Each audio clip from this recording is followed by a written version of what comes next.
नमस्कार दोस्तों, पुनः आप लोगों का स्वागत है हमारे YouTube चैनल ज्ञान केंद्र में। दोस्तों, आज हम लोग जिस विषय पे बात करने वाले हैं वो है जो बिना किसी कारण के, बिना किसी वजह के मोदी का विरोध करते रहते हैं। बस ये वीडियो उनके लिए ही है जिन्होंने इस बात को खूब उछाला कि अमेरिका इतना अच्छा मोदी का दोस्त है, मोदी का इतना अच्छा विदेश नीति है, फिर अमेरिका से क्यों बेड़ी लगा के भारतीयों को भेजा गया। तो दोस्तों, आप लोगों को पता ही होगा, जैसे अभी हमारे देश में चल रहा है बांग्लादेशियों को लेके, कि बांग्लादेशियों ने हमारे देश में एक अलग ही लेवल का घुसपैठिया कर रखा है और उन्होंने हमारे देश में ऐसा माहौल बना दिया है जिस माहौल में रहना बहुत ही ज़्यादा मुश्किल है।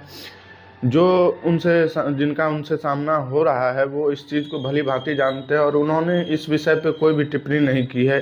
हालांकि ये विषय किसी भी देश का अंदरूनी विषय होता है, आंतरिक विषय होता है, इसलिए इस विषय पे कोई भी देश किसी को भी बोल नहीं सकता। और जिसको अमेरिका ने भेजा है वो कोई साधु संत महात्मा नहीं थे, उन्होंने परमिशन लेके नहीं गया था, इलीगल तरीके से गया था, इसलिए उनको इलीगल तरीके से भेजा गया। इस बात को इतना ज़्यादा उछालने का कोई आवश्यकता था ही नहीं, लेकिन फिर भी अगर उन्होंने उछाला और अमेरिका वाकई में मोदी का बहुत ही ज़्यादा अच्छा मित्र माना जाता था, तो फिर उन्होंने ऐसा क्यों किया। थोड़ी राहत मिल सकती थी ज़रूर, लेकिन वो राहत नहीं मिलने का सबसे बड़ा रीज़न एक है जो अभी मैं आप लोगों को बताने जा रहा हूँ। दोस्तों, आपको याद होगा, इससे पहले जो अमेरिका में राष्ट्रपति का चुनाव हो रहा था जिसमें डोनाल्ड ट्रंप हार गए थे, उसमें मोदी जी को बुलाया गया था डोनाल्ड ट्रंप की तरफ से, और मोदी जी गए भी थे उनका प्रचार प्रसार करने। उन्होंने वहाँ अमेरिका जाके खूब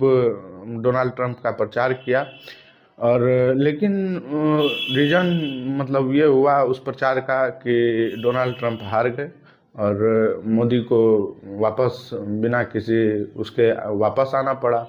तो दोस्तों, आपको बता दूं कि इस बार के वहाँ अमेरिका के चुनाव में फिर से मोदी जी को बुलाया गया, लेकिन मोदी जी ने इस बार जाने से मना कर दिया और कोई भी बहाना अपना लगा दिए कि नहीं, मैं इस वजह से नहीं आ सकता, मैं अभी विदेश दौरा पे हूँ, या कोई भी अपना रीजन बता के उस चीज़ को मोदी जी ने टाल दिया।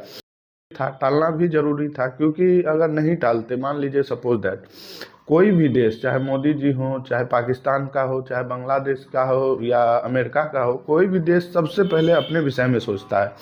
मोदी जी भी ने अपने विषय में सोचा। अगर सपोज कीजिए, अगर मोदी जी जाते और इस बार फिर से ट्रंप हार जाते, तो उसका परिणाम क्या मिलता भारत को।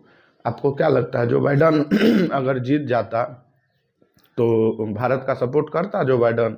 किसी भी हाल में नहीं करता, और पूरा एकदम से भारत के साथ रिलेशन अमेरिका का बिल्कुल ही खराब हो जाता। इसलिए कहीं ना कहीं मोदी जी का नहीं जाना बहुत ही बेहतरीन फैसला था, लेकिन उस फैसला में एक गलती यही हो गया कि डोनाल्ड ट्रंप इस बार जीत गया।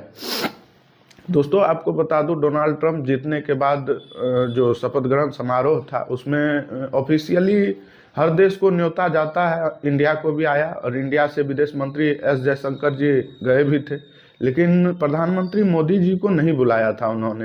हाँ, यहीं बात करें चीन की, तो चीन के राष्ट्रपति शी जिनपिंग को बुलाया था, लेकिन वो गए नहीं। तो दोस्तों, आपको पता होगा हमारे भारत में का एक कल्चर है कि बुलाने पे नहीं जाना और नहीं बुलाना, इस दोनों बात में बहुत ज़्यादा अंतर है। इस चीज़ को आप लोग तो खुद ही भली भांति जानते होंगे। तो अमेरिका से उतना यात्री को भेजने का सबसे बड़ा कारण एक ये भी माना जाता था कि डोनाल्ड ट्रंप प्रधानमंत्री मोदी जी से बहुत ज़्यादा अंदरूनी तौर से गुस्सा थे, और उस चीज़ का बहस उन्होंने इस चीज़ पे निकाला। हालांकि निकालना कोई उनका गलत नहीं था, अगर गलत होता तो कुछ और बात होती, लेकिन कुछ गलत उन्होंने किया नहीं। बस थोड़ी सी राहत भारतीयों को मिल सकती थी जो नहीं मिल पाई। खैर, उसके लिए कोई दिक्कत का बात नहीं है, जो जैसा करेगा उसको तो वैसा भरना ही पड़ेगा। अभी हमारे देश से ही बांग्लादेशियों को जो भगाया जा रहा है, तो उनको कोई फूल माला से सुशोभित करके नहीं हटाया जा रहा है, उनको भी इसी तरीके से भगाया जा रहा है। तो इसमें कोई आश्चर्य की बात तो है नहीं।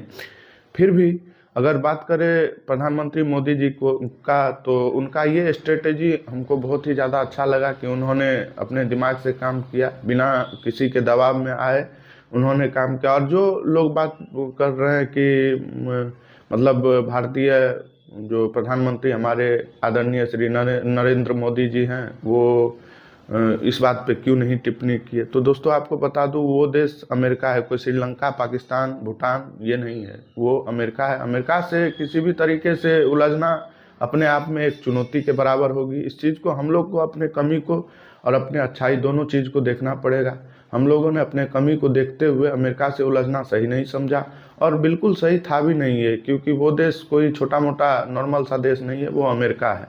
तो इसलिए उनसे उलझना कोई भी समझदारी की बात नहीं होती। और बात करें अभी का, तो दोस्तों ये मोदी जी हैं, और मोदी जी ने अपने कुर्सी को अमेरिका के राष्ट्रपति डोनाल्ड ट्रंप जी से फिर से सही करवा लिया है। तो इसमें कोई दोहराई की बात नहीं है, उनका रिलेशन फिर से बेहतर हो चुका है जहाँ तक मुझे पता है।